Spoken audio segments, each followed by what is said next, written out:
So I thought I'd make a video about kind of what's going on. Living at this residence where I was priorly living at before. Um,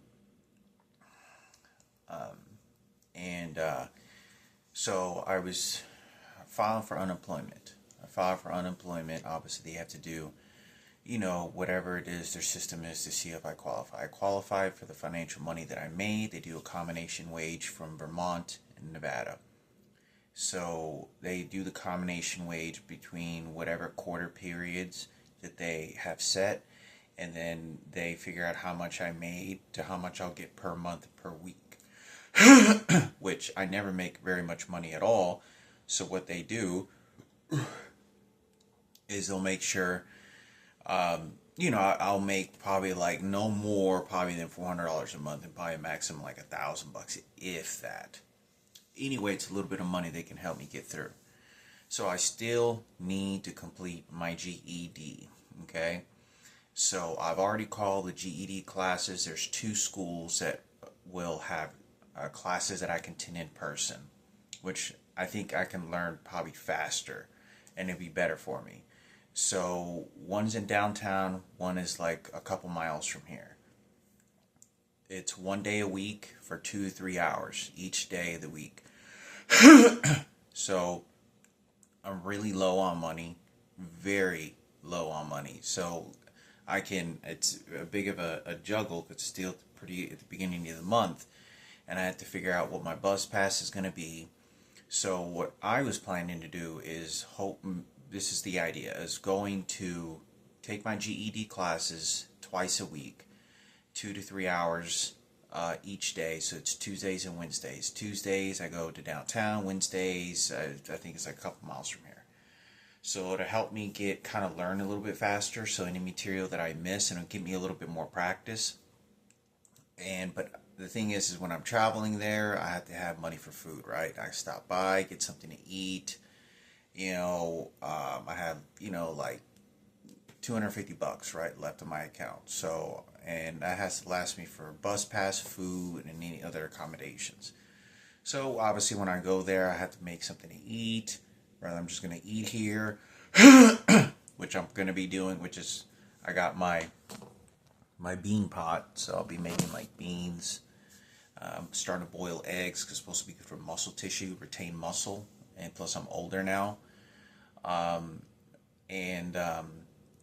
So anyway, I also have to be officially approved for TWC, unemployment, which I'm not sure exactly, whether the company I called responds or not. They grant it to me or whatever. So I'm not entirely approved, and it should make a decision before February 1st. So I also got, I'll call the company. I've already completed my defensive driving, my class, which is a 6-hour class. I scored 100 on it. I didn't know if I was even going to pass it. And then the food handler's license and alcohol permit. So it should help me, make me more of a broad, more resourceful to companies whenever I try to work and apply for them. Give me more opportunities for work and more likely to work. So I applied at this other job, driver position. It's like a Uber and Lyft driver position, exactly like that. And it pays like $16 to $21 an hour or something like that. But I have to give 50% to the person that I'm working for. And any tips I get to keep. So tips I don't even think of. I'm not even thinking, just because of the public situation, probably won't make very much. Anyway, it's a job.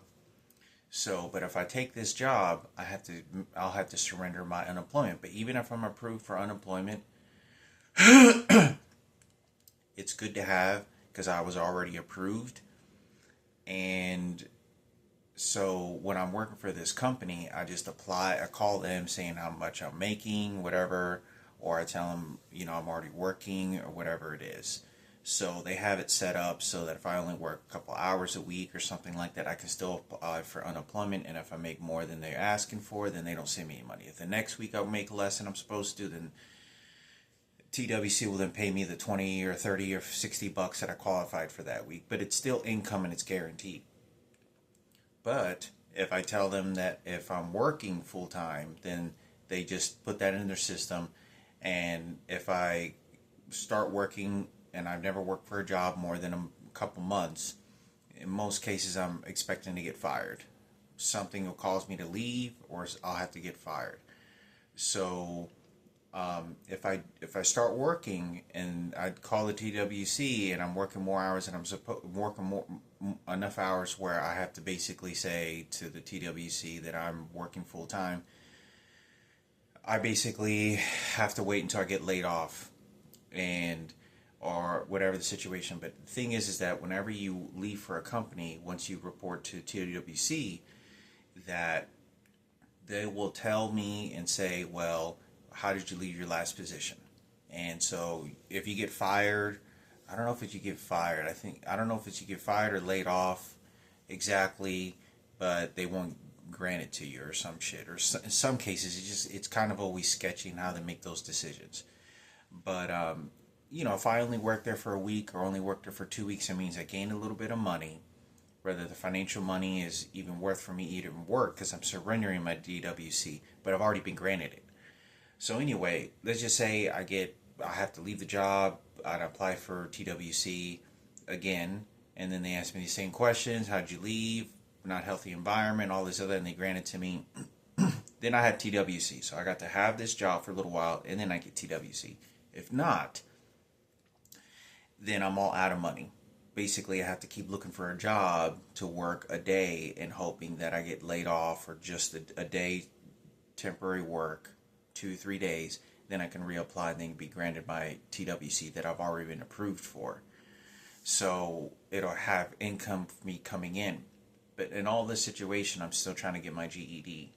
So what I think I might be able to do is go to this job site and then 2 days a week go to the GED class, so I have income, keeps me sort of active a little bit, and then I can still try to earn the GED.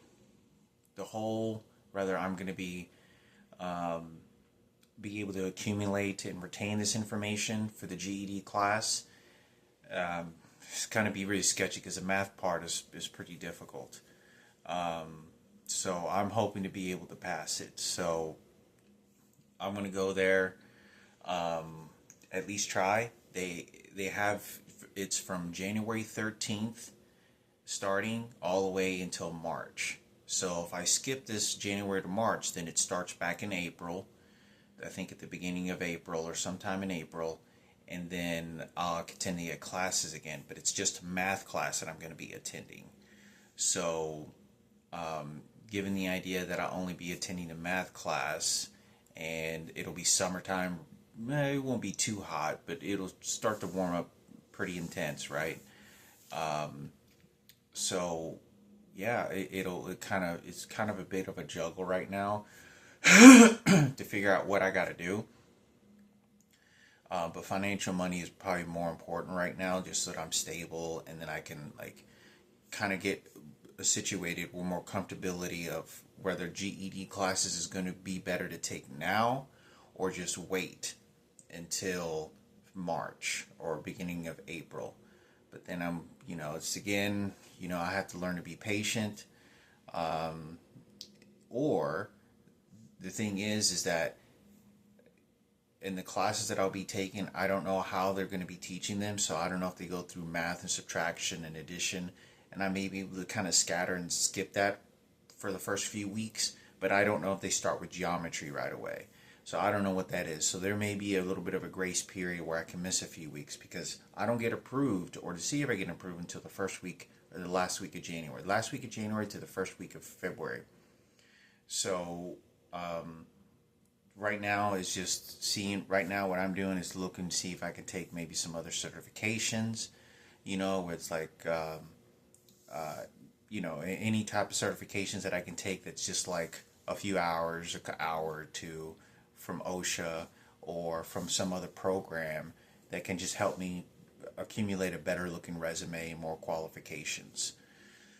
But right now I'm just focused and I need this financial money to make sure I'm sort of a little bit more stable because I need it for food. Right now, this Monday and the next, every other Monday, I have to go to the food bank, get food, and then bring it back here. But like I said, the food they're kind of giving is sort of kind of sketchy. I have to eat it all up within like a day or two before it expires. And so if I take this job, don't know what to expect, stress levels. I'm going to be driving people all over the place. I'm already know right off the bat what's going to go on if I take this job. Good thing is I get to probably drive luxury cars, or at least I don't know, any car I drive nowadays to me is luxury, right? But it's a company, a fleet that I'll be working for, and I pick these people up, take them just exactly like Lyft and Uber. So I'll be driving them. I don't know, I don't know exactly how it works, but I have to give 50% of all my earnings to this person or to this company. So lady says that most of their drivers make $23 or $21 to $23 an hour, most of them, or even more than that. I always have to round down because I don't ever make more than that. When I was working as a waiter as a tip, I made the least amount of everyone that was there. And I was the only one of the Hispanics there. I was just one of like 12 people that were working there were Hispanic. So even Cisco made much more money than I did. Not even, I'm not saying that even Cisco made more than I did. Working there in tips, I always made like $40 an entire Saturday and $35. And that was like nothing compared to everyone with the money that they were making in just tips. I got lucky to even make that. I walked out with $25 numbers of times, $30 most of the time, which is, for working a 7-hour shift on a waiter on a Saturday is hardly anything. So, anyway, so if I work this job, I don't know what to expect other than to keep it casual, cab driver. And there's a lot of obstacles that play into this, because then if they don't want me to be a driver, they'll make sure I don't like to want to be a driver. I don't really see it that bad. I don't really what to expect, but I just know every job I've ever been to has been very unpleasant, and it hasn't been lasted more than 7 weeks, 8 weeks, and probably 15 years. This job or any other job is not going to be any different. But I'm trying. I'm hoping to save up money for a car, a cheap little car, at an impound, or like at an auction, and then I'm going to try to just fix it up, and when I say fix up, I mean just tune it up. Oil change, maintenance, filters, transmission fluid change, oil change, spark plugs, any chips, any stuff like that, to make sure the car is running at standard. So having not me do any type of major things to it, like alternator, belts, will cost several hundreds of dollars for me to be able to go to a place, or anything major. So hopefully I can use then that car to even use my own Uber or Lyft, or get hired by Amazon, or use it as like a delivery driver, because Amazon and a lot of other companies have where you deliver packages, or even pharmaceutical medication that you pick up at pharmacies. I know they pay really well. Where all you do is pick up medication from pharmacies and you deliver them to elderly patients. So that's another option as well. But it gives me a large range option. I'll have a car, but that's way down the road. That's far, even if it's going to be possible. And I have to save up at least $2,000, at least the minimum of $2,000, anywhere from $2,000 to $2,500, at least that, because it's like $500 right off the bat just to be able to get all the registrations, insurance, inspection, and the title transfer. That's not even doing any maintenance on the car. And then you got to purchase the car, right, first. And that's going to be a minimum of $2,000. So, and then it's going to be at least probably about $250, I estimate, to get the spark plugs, air filter, oil change, and transmission fluid change. All of those, and get that done immediately when I get the car. So I just know what the car's standing is, the engine, and what it is. The transmission, any other faulty stuff like that, with me and not having to spend any money. And then I can gradually kind of mechanically look at the car to see what its value is, to what if it's going to break down on me soon or whatnot. Other than that, I'll be using the car for work and transportation, but that's way down the road, even if it's going to be possible. But you know, bus pass, monthly bus pass is $63. That's to get the GED. But I don't know. I really want to complete. I got these certificates because I thought not only it's helped my opportunity, but it kind of helps some positivity and some little bit of encouragement that I can complete this GED. But like I said, I'm running low on food, so food is probably most important to me right now, and financial. That I have my rent paid, so I have to make sure my rent's paid, and have a little bit of extra, so then that way I can kind of feel a little more comfortable. Where okay, well, I'm taking the bus, I have my rent, and I have a full month's of rent ahead of time, at the beginning of the month already, and then I can already have my bus pass, and then I can try to just focus on GED, and then that's it. But rather, I'm juggling, because most people, they have to live a normal life. They go to a job and they go to school. If they can do that, I should be able to do that. So you have time to, kind of mix things up a little bit. Kind of gets me to feel to see how well my brain functions, or how I can deal with, doing my regular job and then going to 3 hours a day for 2 days a week to try to earn my GED. And if not, I don't know. But like I said, I was thinking of maybe maybe I should just wait and just say, okay, I'm just going to wait and not take this job, and then just get the unemployment. But I don't know. It's kind of really sketchy. I think it'd be best because at least I can kind of get familiar with what I'd be doing in a job opportunity. And it could last. So I could put that on my resume as well, because I haven't been able to put anything on my resume in a long time. Anything that's new for at least a couple months. So, and I still got my doctor visits at the end of this month to get on my cholesterol medication. And so hopefully I'll be able to get this situated. So it's a bit of a juggle right now. I don't know if I want to take this job or not. Given the idea that, I'm sort of surrendering my unemployment, and I'm like, well, because they fire me from every job, and then it caused complications with the TWC, because then they don't naturally want to give you anything. So, and I'm supposed to be looking for work, but they understand that the fact that I even took this job is saying that this person wants to work. So I don't know how they measure their rules, or, how they just make a self decision on, who gets unemployment and who doesn't. But it would be good. So I thought I'd make a video on that, and I don't know. We'll see how it goes. I don't know if I'm going to take this job or not, but if I do, then I do, and then we'll see how it goes. I'll be able to earn some extra money, and it's real difficult. If I take this job, then it's a huge entanglement with trying to get unemployment. If I can't, and then they deny me because I already took this job, then I have to scout out, look for another job, and then I have to get on the bus long distances, and I don't know what to expect a job after that. And whether it's even going to be an opportunity for me to be able to work 1 day, or work for 2 days, or work for 3 days, or even that's going to even happen. Because I have to figure out how that job opportunity, because then I have to then report it to the TWC again, how I lost that job, or how I'm not working there.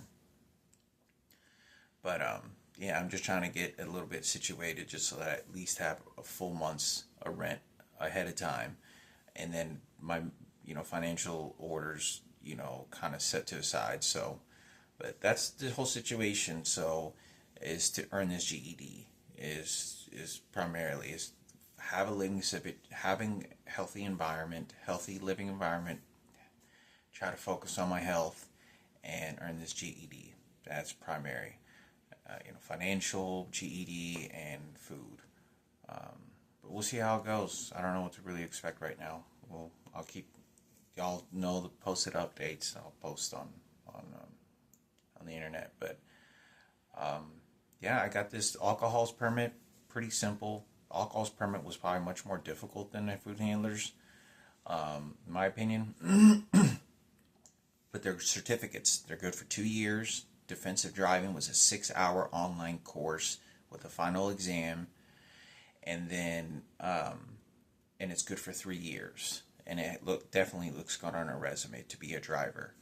So I'll see. I've just fixed up all my resumes. I still have yet to go to some. I've already fixed up the LinkedIn and a few other websites, and I have to go down all the other websites. I've already fixed up Indeed to add my certificates, cleaned up my resume to help it make it look a little bit more neater and presentable, and we'll see how it goes. It's always a juggle. I don't know really what to expect. So, but I'm trying. So, but I'm hoping, maybe I'm only going to attend one of the GED classes, but I'm hoping to attend two, so that way I can really soak in this information a lot more easier, retain it and learn it, so that I can try to pass this, because I only have 2 attempts left to try to pass the math. If I don't pass the math, then I have to wait, I think, 60 days or 90 days or something, and then I have to get another 3 chances. And that's a waiting period. But hopefully I'll be able to pass it. So I'm hoping to be able to pass this GED, and that's kind of what's focusing on, because I've gotten this far, passed all the GED, but it's the hardest part of the math. That math is a lot more difficult than people would think. I mean, the arithmetia and geometry and all these sophisticated numbers it's a lot more difficult than it seems. So it's difficult. It's very hard. So hopefully I'll be able to pass the GEDs before the end of the year. I know it sounds crazy. Before the end of the year is 12 months from now, but maybe before summer. I'm hoping if to soak in this material. So we'll hope for the best and see what happens.